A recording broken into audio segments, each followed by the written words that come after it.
Hey, what's up guys? In this video, I'm gonna be talking about black and white landscape photography, how you should be shooting black and whites, and how you should approach this specific niche in landscape photography. Right after this.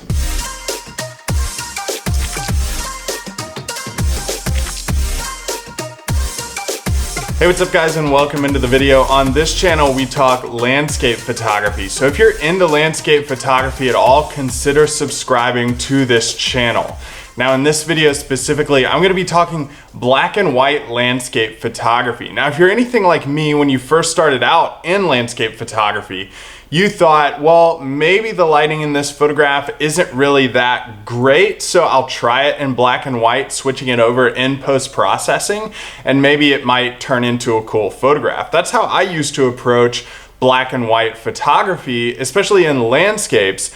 But as I continued to learn, I figured out that there were certain things within black and white photography that could really make a special photograph. And it's all about approaching the photograph itself. It's really not that much field work. It's how you go about noticing these photographs before you even shoot them. So noticing certain things within a landscape before you click the shutter. Composition, exposures, all that stuff basically is the same as your typical landscape photography. Black and white landscape photography though is taking a different eye, taking a different approach to seeing the landscape and then constructing an image around that site of what you're actually shooting. So what should you be looking for in black and white landscape photography? Well, the first thing you need to know about black and white photography is that they actually are color photographs. They're just turned into gray tones. So what is a grayscale and how should you look for contrast within a grayscale? Number one, you need to look for high contrast, opposite ends of a grayscale that you can look for in nature. Look for deep shadows or brighter highlights that you can shoot together in a landscape. These can be things like aspen trees against a dark shadowed forest. These things pop out. These branches and these trunks of trees pop out in the photograph that really allow you to create those dynamic black and white photographs. That's an example of gray tone contrast. What about color contrast too? You can look for compositional colors in landscape photography, like deep dark blue tones and brighter yellow or orange tones can really be paired together well to create a black and white detail photograph. Maybe you have those things in nature that you can shoot together to really create a dynamic black and white photograph. Also look for snow or mountains and paired in the same image, because snow, that really stark white or brightness to that snow, is on one end of the grayscale, whereas everything else around it, maybe the rocks it's sitting on, is on the opposite end of the grayscale. It's a huge storm right now, by the way, just in case you hear the thunder going on. Speaking of storms, you can also use storms to create dynamic black and whites. Just like this time lapse that's going on right now that I shot in Grand Tetons National Park, you can use rain passing through to be like a medium gray tone covering a high contrast area to your mountain photography if you're looking for a black and white look of that. Also, waterfalls can be really dynamic if you take it at a slower exposure speed and really darken up the landscape around it. Those white highlights in the waters can really bring out some really nice whites compared to the darker landscape around it that become a high contrasting black and white image.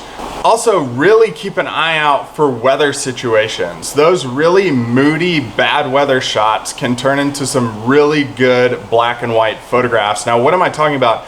A lot of mist, a lot of fog in the area can really create a dynamic black and white image. You have a lot of maybe dark trees or dark leaves against that brighter fog color that's reflecting a lot of light that's going on, and you really end up with a impactful black and white image because you still have that contrast in the gray tones, whereas the aspen trees You use the wider tones of the aspen trees themselves against shadows. In this situation, you're using darker tree trunks against a lighter, foggier background. So looking for differences in contrast and tones due to weather. It can also be really moody, like storm clouds with maybe a road going back into the mountains, and the road is a brighter gray tone than everything else in the landscape. And that really creates your focal point to the image, having something that's going deep back into the photograph that's leading you into the subject matter, which is the mountains itself. Also, looking for things that may not create a really good black and white photograph can help you create good black and white images. So knowing what may not look good, a lot of even gray tones where your subject matter gets lost within the image may not turn out to be the best black and white photograph. What you want to look for instead is something that has that stark contrast where your subject matter can really stand out in an image. I think what a lot of people are surprised about or startled about when they try out black and white landscape photography is how challenging it can be. Like I said earlier in the video, I used to approach it as it didn't look great as a color photograph, so maybe I can switch it over into black and whites, and it didn't always turn out that great.